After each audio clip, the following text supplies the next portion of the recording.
नमस्कार दोस्तों, आप सभी कैसे हैं? आशा करता हूँ आप सभी अच्छे होंगे। आपका स्वागत है एग्जाम क्रैक SS1 में। दोस्तों, यह रीजनिंग की सीरीज चल रही है। इसमें बहुत ही इम्पोर्टेंट सवालों को शामिल किया जा रहा है। इसमें प्रीवियस क्वेश्चन और प्लस न्यू क्वेश्चनों को शामिल किया जा रहा है, जैसे कि आपके एग्जाम में पूरे में से पूरे नंबर आ सकें और आपका एक भी क्वेश्चन ना छूटे। आप हमें कुछ टाइम देखिए, हम आपकी रीजनिंग को इतना अच्छा कर देंगे कि आप देखते ही क्वेश्चन का आंसर बहुत ही आसानी से निकाल सकते हैं। लेकिन आपको इसके लिए मेहनत भी करना होगी, जैसा हम आपको बताते जाएं और आप वैसा करते रहिए। चलिए दोस्तों, शुरू करते हैं आज की क्लास। आज का पहला क्वेश्चन कथन दिया गया है आपके सामने। आपसे कह रहा है, क्या अंतरजातीय विवाह को भारत में प्रोत्साहित किया जाना चाहिए? कथन में कह रहा है, क्या अंतरजातीय विवाह को भारत में प्रोत्साहित किया जाना चाहिए? अब तर्क दिए गए हैं। तर्क फर्स्ट में कह रहा है आपसे, हाँ, यह जाति व्यवस्था को समाप्त कर देगा। बिल्कुल सही बात है। यानी कि ये कथन जो तर्क फर्स्ट दिया है बिल्कुल सही बात है, क्योंकि कथन में भी कह रहा है अंतरजातीय विवाह को भारत में प्रोत्साहित किया जाना चाहिए। जब एक जाति से दूसरी जाति में विवाह होने लगेंगे तो मतलब ये जाति व्यवस्था को समाप्त किया जा सकता है। यानी कि तर्क पहला हमारा बिल्कुल सही है। सेकंड तर्क कह रहा है, नहीं, ये हमारी भारतीय परिवार प्रणाली को नष्ट कर देगा। यानी कि ऐसी कोई बात नहीं है। ये क्वेश्चन सेकंड गलत है। जो तर्क सेकंड है वो यह आपका गलत है। आपका आंसर ओनली फर्स्ट है। आपका आंसर ओनली फर्स्ट है, यानी कि तर्क फर्स्ट, ऑप्शन ए, केवल तर्क फर्स्ट मजबूत है। ये आपका आंसर आ गया। अगला क्वेश्चन आपसे कह रहा है, खेती का मानसून से वही संबंध है जो बाजार का से है। ये देखिए, खेती का संबंध किससे है? मानसून से। यानी कि आपने देखा होगा धान की फसल देखते हैं ना, जब बहुत मानसून आता है बादल का, यानी कि बरसात का मौसम होता है, तो हम धान की खेती करते हैं। यानी कि हम मानसून के हिसाब से खेती करते हैं। उसी हिसाब से बाजार का संबंध किससे होता है? बाजार का संबंध होता है मांग से, मूल से, छूट से या अर्थव्यवस्था से। दोस्तों, बाजार में कोई भी चीज आती है, आपने देखा, आप कोई भी बाजार में बेचने के लिए जाएंगे तो आप देखेंगे क्या उसकी बाजार में मांग है कि नहीं है। यानी कि बाजार का संबंध होता है मांग से। ऑप्शन नंबर ए आपका आंसर आ गया। अगला क्वेश्चन आपसे कहता है, अतुल उत्तर की ओर 5 फीट में चलता है।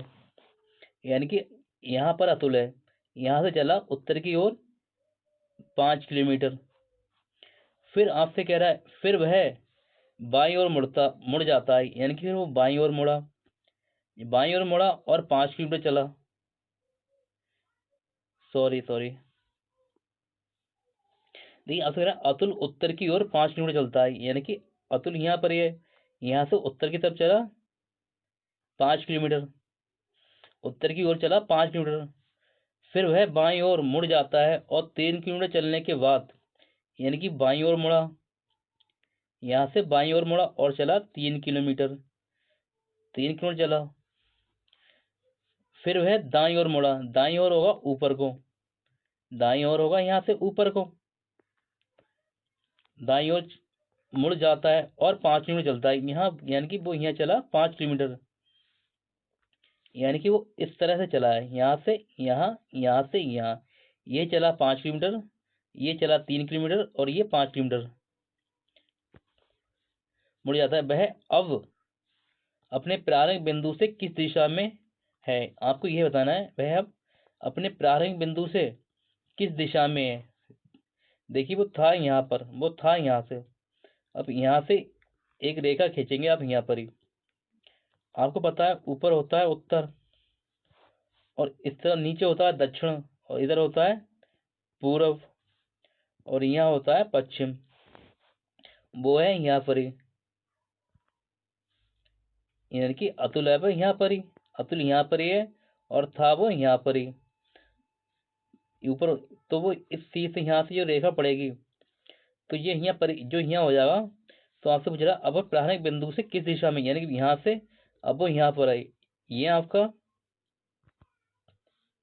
ये आपका ऊपर साइड में उत्तर हो गया और ये पश्चिम हो गया। तो वो यहाँ, यानी कि ये बीच में है वो यहाँ पर ही। वो है यहाँ बीच में, यहाँ पर है, तो वो कहाँ पर होगा? उत्तर पश्चिम में। आपका आंसर आ गया ऑप्शन नंबर बी, वह होगा उत्तर पश्चिम में। दोस्तों नीचे दक्षिण होता है, यहाँ पर ही आएगा दक्षिण। अगला क्वेश्चन आपसे कह रहा है, कथन दिया गया है आपके पास में, क्या सरकार को दालों के निर्यात पर प्रतिबंध लगाना चाहिए? यानी कि सरकार ने कहा क्या दालों के निर्यात पर प्रतिबंध लगाना चाहिए? तो तर्क फर्स्ट दिया गया है, हाँ, इससे भारत में दालों की कीमत कम हो जाएगी।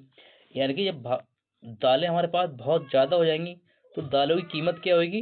दालों की कीमत कम हो जाएगी। यानी कि तर्क जो फर्स्ट दिया गया है आपका बिल्कुल सही दिया गया है। सेकंड तर्क नहीं, इस निर्णय से निर्यात उद्योग में नौकरी समाप्त हो जाएंगी, ये बिल्कुल गलत है। भले हम खाली दालें निर्यात थोड़ी नहीं करते हैं, हम बहुत सारी चीज़ें निर्यात करते हैं, जैसे चीनी हुई, गेहूँ हुआ, ठीक है, कपड़े हुए, बहुत सारी चीज़ें निर्यात करते हैं। यानी कि जो सेकंड तर्क दिया गया है यह गलत गया है। खाली दालों की बात में नौकरी थोड़ी खत्म हो जाएगी किसी की, ये गलत है। आपका आंसर है तर्क फर्स्ट, यानी कि ऑप्शन नंबर ए आपका आंसर आ गया। अगला क्वेश्चन आपसे कह रहा है 315, 317, 322, 329 और 340, तो क्वेश्चन मार्क के स्थान पर क्या होगा? देखिए संख्याएं यूं है, धीरे धीरे ये प्लस हो रही है, इनमें कुछ ना कुछ प्लस हो रहा है। तो हम यहाँ से यहाँ जाएं तो क्या प्लस हुआ होगा? यानी कि 315 से 317 हुआ, तो यहाँ 2 प्लस हुआ है। अब 317 से 322 पे जाएं तो यहाँ 5 प्लस हुआ है, यहाँ हुआ है 5 प्लस। अब 322 से 329 पे जाएं तो यहाँ हुआ है 7 प्लस। अब यहाँ से 329 से 340 पे जाएंगे तो यहाँ हुआ है 11 प्लस। यानी कि पहले जोड़ा 5, पहले जोड़ा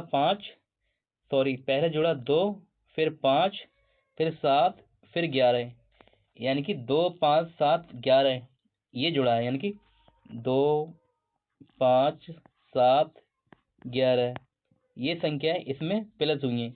ये क्या है? अभाज्य संख्याएं हैं। 2, 5, 7 क्या है? अभाज्य संख्या है। तो अगली अभाज्य संख्या क्या होगी? 10 नहीं होती, 11 नहीं होती, मतलब 11 के बाद 12 नहीं होती, 13। अगली संख्या होगी 13। अगली संख्या आएगी इसमें अभाज्य संख्या होगी, 11 के बाद में आती है 13, और हम इसमें 13 प्लस कर दें 340 में प्लस 13 करें, 340 में प्लस 13 करेंगे तो ये हो जाएगा 353, 353 आ जाएगा। यानी क्वेश्चन मार्क की जगह पे आएगा 353। हमारा आंसर आ गया ऑप्शन नंबर बी। अगला क्वेश्चन आपसे कह रहा है दक्षिण पूर्व की ओर मुख किए हुए एक व्यक्ति 45 डिग्री पर घड़ी की सुई की दिशा में मुड़ जाता है, फिर वह 180 डिग्री घड़ी की सुई की दिशा में मुड़ जाता है, तो अब वह मुख से किस दिशा में है? देखिए दोस्तों, आपको पता है घड़ी कैसे घूमती है? इस टाइप में घूमती है। घड़ी घूमती है इस दिशा में, तीर की दिशा में। तो हम इस क्वेश्चन के लिए सबसे पहले क्वेश्चन को हल करते हैं।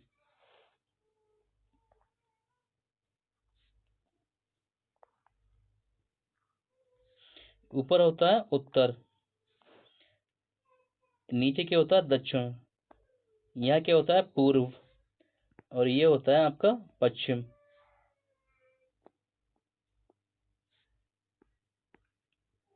यहाँ होता है पश्चिम। तो आपसे कह रहा है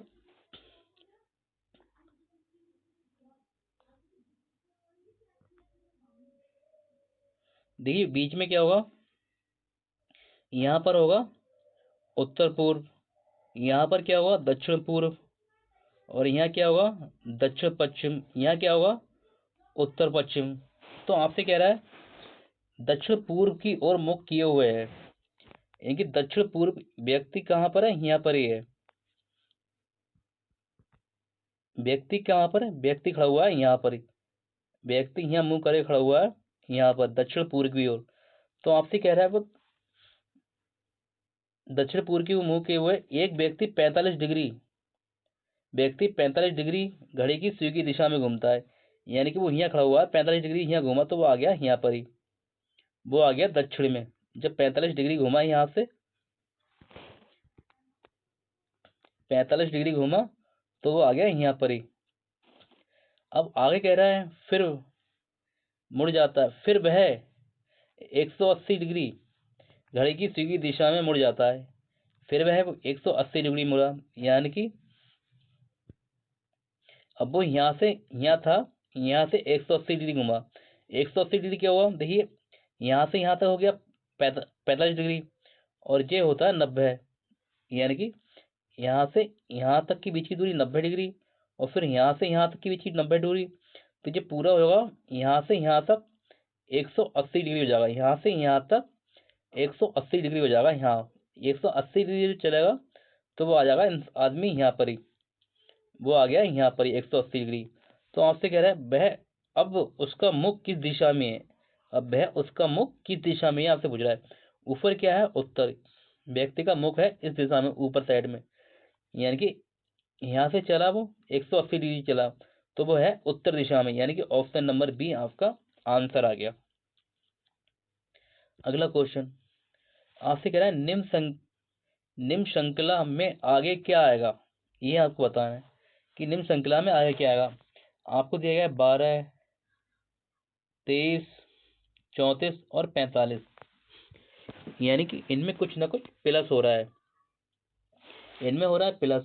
आप यहाँ देखें यहाँ कितना जुड़ रहा होगा, यानी कि यहाँ जुड़ा 11, 12 में हमने 11 जोड़ा तो ये हुआ 23। इस हिसाब से 23 में अगर हम यहाँ भी 11 जोड़ रहे होगा, 23 में भी 11 जुड़ा है, और 34 से 45 हुआ, यहाँ भी 11 जुड़ा है। अगर हम यहाँ भी 11 जोड़ दें इसमें, यानी कि 11 प्लस कर दें, 11 प्लस कर दें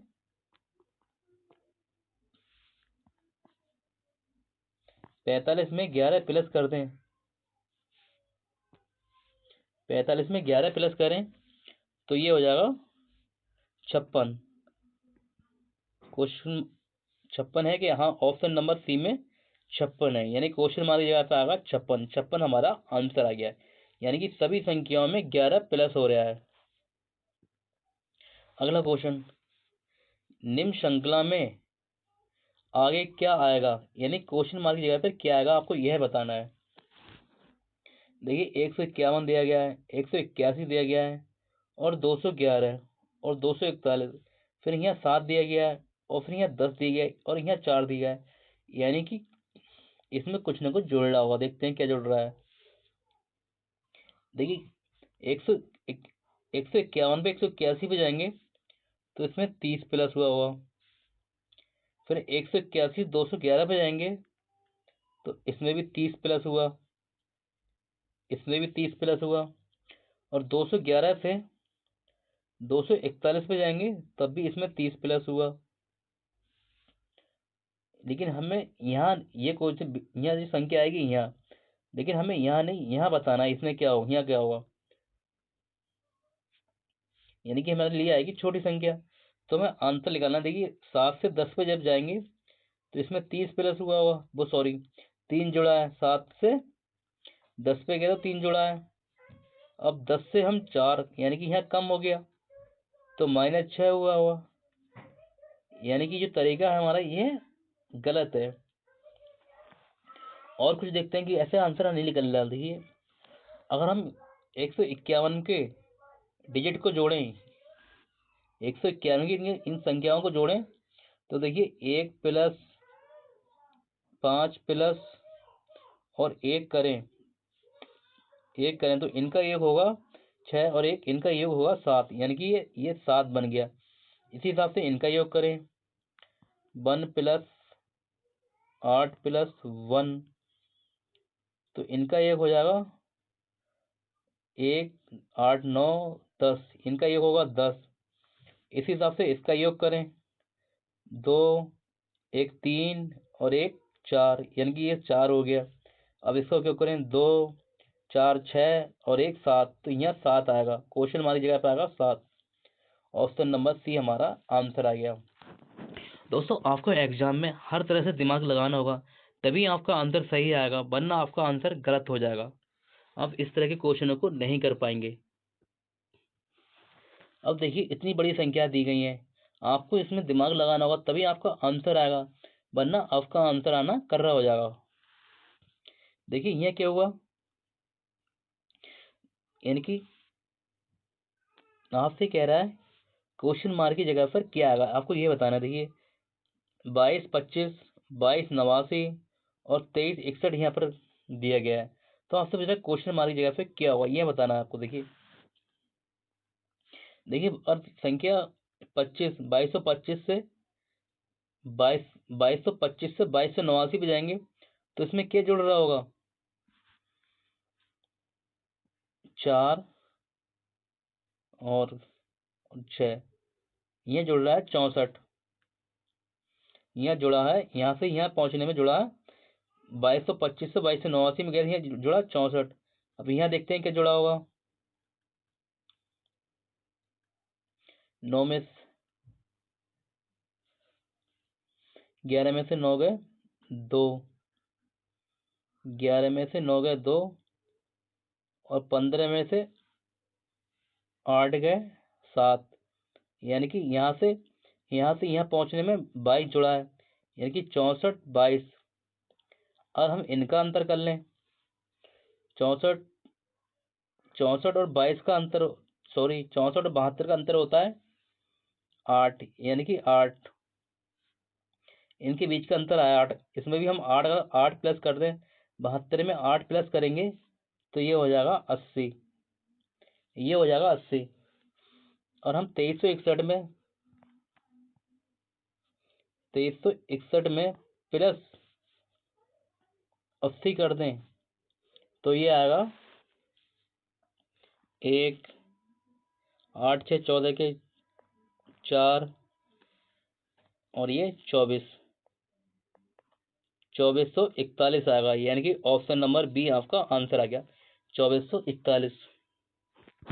दोस्तों इस तरह क्वेश्चन को हल करने के लिए आपको हर तरह से सोचना पड़ेगा, जरूरी नहीं है एग्जाम में यही क्वेश्चन आए, ऐसा और भी क्वेश्चन इसी तरह से दूसरा क्वेश्चन हो सकता है, लेकिन आपको तैयार रहना चाहिए हर तरह से सवाल का उत्तर देने के लिए।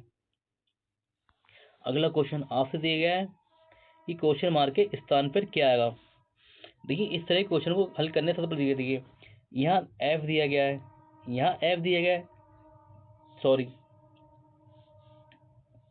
यहाँ सी दिया गया है और यहाँ दिया गया है एफ।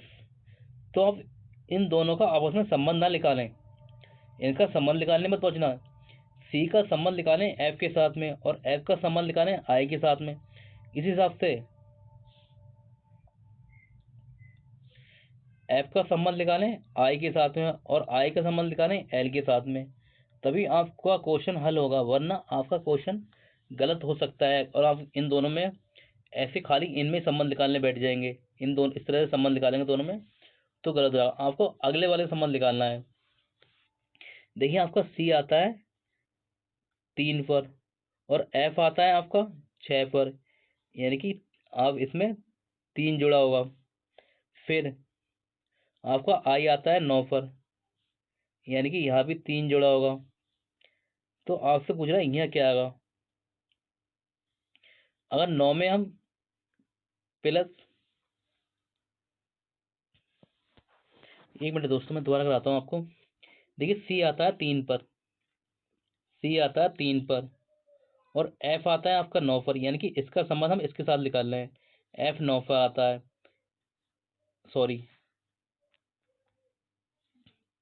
देखिए सी आता है 3 पे और एफ आता है आपका 6 पर, तो यानी कि इनका संबंध आया होगा 3, अंतर आया 3, एफ 6 पे होता है और आई आता है 9 पर, यानी कि इनका अंतर भी 3।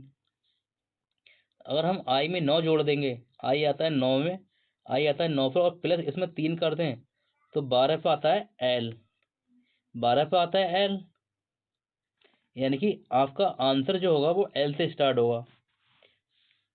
देखिए ऑप्शन आपका ए में भी एल नहीं है, ऑप्शन बी में आपका एल है, सी में एल नहीं है और डी में एल नहीं है, यानी कि आपका आंसर आ गया ऑप्शन नंबर वी। अब आप देख लीजिएगा लास्ट में भी ऐसे इसी तरह से हो रहा है। देखिए सी आता है छः, वो सॉरी एफ आता है आपका, एफ आता है 6 पर और आई आता है 9 पे, यानी कि यहाँ भी क्या होगा 3 जुड़ा होगा, और आई आता है 9 पर, एल आता है 12 पर, तो यहाँ भी 3 जुड़ा होगा, और एल 12 पे आता है, और हम 12 में +3 कर दें तो ये हो जाएगा 15, और 15 पे आता है ओ, तो एल ओ, यानी कि हमारा बिल्कुल जो आंसर हमारा निकला बिल्कुल सही निकला है। ऑप्शन नंबर बी हमारा आंसर आ गया, यहाँ आएगा एल ओ। अगला क्वेश्चन आपसे कह रहा है ज्योतिष शास्त्र, ज्योतिष शास्त्र में किसका अध्ययन किया जाता है? भविष्य का, यानी कि इसका संबंध इसके साथ में है, तो इसका संबंध यहाँ क्वेश्चन हमारी जगह पे आएगा, इसका संबंध इसके साथ में होगा। यानी कि वनस्पति शास्त्र में किसका अध्ययन किया जाता है? पौधे का, पत्ते का, तना का, मिट्टी का, ये आपको बताना है।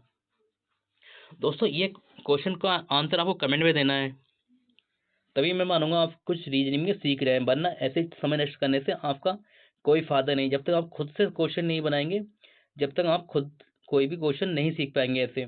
इसका आंसर आपको कमेंट में देना है। चलते हैं अगले क्वेश्चन पे। देखिए ये कहाँ कह रहा है कि क्वेश्चन मार्क के स्थान पर क्या आएगा, ये आपको बताना है। देखिए मैं आपको बता दूं, जब भी आप क्वेश्चन बैठे तो इन तीन का आपस में संबंध कभी मत निकालना, इन तीन का आपस में संबंध कभी मत निकालना। जब भी संबंध निकालना तो बी इस तरह से संबंध निकालना, फर्स्ट संख्या का फर्स्ट के साथ में संबंध निकालना, और ये बीच वाली का बीच वाले के साथ ही संबंध निकालना, और लास्ट वाले का लास्ट वाले के साथ ही संबंध निकालना, तभी आपका आंसर बिल्कुल सही आएगा और आप जल्दी कर सकते हैं। देखिए बी आता है आपका 2 पर और डी आता है 4 पर, यानी कि 2 प्लस हुआ। फिर एफ आता है आपका 6 पर, यानी कि हम 4 से 6 पे गए तो 2 प्लस हुआ। ठीक है, फिर एफ 6 पे आता है और एच आता है 8 पे, आपका 6 8 के बीच में भी 2 का अंतर। तो अगर हम एच 8 पे आता है, 8 में +2 कर दें, 8 में +2 कर दें तो ये होगा 10, 10 पे आता है जे, हमारा आंसर जे से स्टार्ट होगा। देखिए ऑप्शन ए कट जाएगा क्योंकि यहाँ आई से स्टार्ट हुआ है, ऑप्शन बी भी कट जाएगा, ये भी आई से स्टार्ट हुआ है, या तो ऑप्शन हमारा सी होगा या फिर डी होगा। अब देख लेते हैं, आगे करते हैं। देखिए ई आता है आपका 5 पर, ई आता है 5 पर और जी आता है 7 पे, यानी कि यहाँ भी 2 जुड़ा हुआ। फिर आई आता है आपका 9 पे और जी 7 पर, यानी यहाँ भी 2 जुड़ा हुआ। फिर आई जब 9 पे आ गया तो के आता है 11 पर, 9 से हम 11 पे जाएंगे तो यहाँ भी 2 जुड़ा होगा। और के जब 11 पे, ये के 11 पे आता है, 11 में प्लस हम 2 करेंगे तो ये हो जाएगा 13, 13 पे आता है एम, यानी कि हमारा आंसर आ गया ऑप्शन नंबर डी, जे एम पी, क्योंकि पहले हमारा जे आया फिर एम आ गया और लास्ट में अब जे एम किसी ऑप्शन में नहीं है, तो हमारा आंसर हो गया ऑप्शन नंबर डी। एग्जाम आप इसी तरह से करें, जब आपका पूरा आंसर आ जाए तो हम इसे पूरा हल ना करें, क्योंकि आपका आंसर आ गया। अब अगर आप पूरा हल करते रह जाएंगे एग्जाम में भी तो आपका सारा समय ऐसे ही निकल जाएगा। अगला क्वेश्चन आपसे कह रहा है क्वेश्चन मार्क के स्थान पर क्या आएगा। दी जैसे मैं आपको अभी तक सिखाते हुए आ रहा हूँ वैसे ही आपको इसे करना है। ए से आप गए ई के पास में, ए आता है आपका 1 पर और ई आती है 5 पर, यानी कि इनका अंतर होगा 4। फिर आप यहाँ से ई पे गए, ई से गए आई पे, ई आता है 5 पर, आई आता है 9 पर, आई आता है 9 पे, यानी कि इसका भी अंतर 4 होगा। फिर आई से आप गए ओ पर, ओ आता है आपका 15 पर, ओ आता है 15 पर, और 9 से 15 पे जाएंगे तो इसका अंतर होगा 6, यानी कि 2 2 के जोड़े बनना है। पहले 4 का जोड़ा बना तो अब 6 का जोड़ा, तो यहाँ भी का 6 जोड़ा जाएगा, और इसमें भी 15 में 6 जोड़ प्लस करेंगे तो यहाँ आएगा 21। 15 6 होता है 21, 21 पे आता है यू। हमारा आंसर यू से स्टार्ट होगा। देखिए ऑप्शन ए भी नहीं है, ऑप्शन बी में नहीं है, ऑप्शन डी में नहीं है, ऑप्शन सी हमारा आंसर आ गया यू ए। अब आप लास्ट से भी कर सकते हैं। देखिए यू आता है 21 पर, ओ आता है 15 पर, यू आता है 21 पर, ओ आता है 15 पर, तो कितने का अंतर हो गया? 6 का अंतर हो गया। और फिर यहाँ से 15 से हम 9 पर आएंगे तो 6 का अंतर, और 9 से हम 5 पे जाएंगे, 9 से हम 5 पे जाएंगे तो यहाँ 4 का अंतर हो जाएगा। फिर 4 का अंतर, अगर ई आता है 5 पर और 5 में से हम -4 कर देंगे तो आ जाएगा 1, 1 पे आता है ए, यानी कि बी ए आपका, सॉरी यू ए आपका आंसर आ गया है, ऑप्शन नंबर सी। अगला क्वेश्चन आपसे कह रहा है कि क्वेश्चन मार्क के स्थान पर क्या आएगा। देखिए ई आता है, सॉरी ई और बी को लिखा है 27, तो जे क्यू को क्या लिखा जाएगा, ये आपसे पूछ रहा है। देखिए ई आता है आपका 5 पर, इन्हें प्लस कर लेते हैं, आपस में प्लस करके देखते हैं। और बी आता है आपका 22 पर, बी आता है 22 पर, इनका ये हो गया 5 और 22, ये हुआ 27, यानी कि इस तरह से 27 आया है, इस तरह से ये 27 आया है। अब देख लेते हैं जे क्यू पे क्या आएगा। देखिए जे आता है आपका 10 पर प्लस, और क्यू आता है आपका 17 पर। अब इन्हें अब जोड़ा 10 और 17 करेंगे तो ये भी 27 हो जाएगा, यानी कि हमारा आंसर आएगा 27। ऑप्शन नंबर सी हमारा आंसर आ गया। अगला क्वेश्चन, और दोस्तों ये हमारा आज का लास्ट क्वेश्चन है। देखिए यहाँ क्या देखिए है, बी सी ई को लिखा जाता है 4610, तो के एम क्यू को क्या लिखा जाएगा, ये आपसे पूछा। देखिए इसका संबंध इसके साथ में है तो इसका संबंध इसके साथ में होगा, ये आपको बताना है ये कैसे हुआ। देखिए अगर आप देखें बी आता है आपका 2, बी आता है आपका 2 पर, बी आता है 2 पर, और 2 का हमने डबल किया तो ये हो गया 4, ये 4 हो गया, ये हो गया 4। और सी आता है आपका 3 पर, सी आता है 3 पर, इसका हमने डबल किया, 2 से गुणा किया, यानी कि इसका 2 से गुणा किया तो ये हो गया 6। इसी तरह से ई आता है आपका 5 पर, ई आता है आपका 5 पर, 5 को हम 2 से गुणा करेंगे, 5 दूनी 10, तो ये हो गया 10। इस तरह से ये इसका ये बना है। इसी तरह से के आता है आपका 11 पर, और 11 से हम 2 को गुणा करेंगे तो ये बनेगा 11 दूनी होता है 22, 22 से आपका स्टार्ट होगा ऑप्शन, यानी कि ऑप्शन ए आपका आंसर आ गया। एग्जाम में हम ऐसे ही करिए, जैसे ही आपका आंसर निकले खट आप क्वेश्चन को टिक कर कर आगे बढ़ जाएं, और आपका एग्जाम में बहुत इस तरह से टाइम बच जाएगा। आपको हमारी क्लास कैसी लगी कमेंट करके जरूर बताएं। अगर आप हमारे चैनल पर नए हैं तो हमारे चैनल को सब्सक्राइब करें, वीडियो को लाइक शेयर जरूर करना। मिलते हैं आपसे अगली क्लास में, तब तक के लिए जय हिंद।